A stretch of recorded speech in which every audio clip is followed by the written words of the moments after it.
So what does it take that you and your party are ready to do to improve the state of mental health? Well, if you look at Vision Green, one of the things that is sort of in the roots of the Green Party is we're pretty committed to not addressing things as only parts or fragments of the system.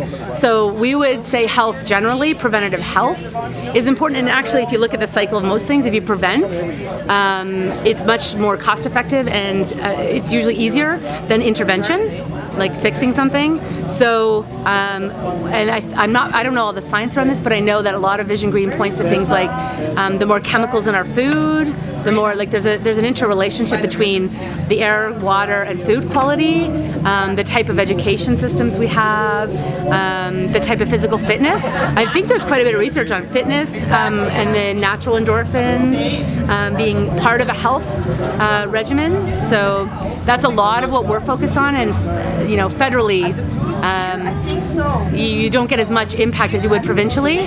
So this is one of those challenges, is that it becomes, well, unless you're in the provincial conversation like Gazder would be, who keeps walking back and forth. You should get him, actually, because he gets to have an input to that conversation directly.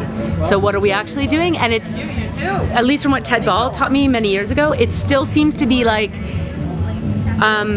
it's still got a lot of complexity, the mental health conversation. There's a lot of different voices with very strong opinions, and there doesn't seem yet to be, I like this campaign you guys are doing about, you know who I am, but it seems like it hasn't come through with clarity and simplicity yet, like a next evolution of the conversation.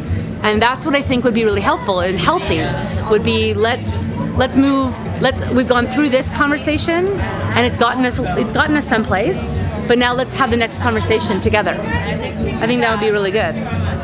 So I'm glad you're doing this.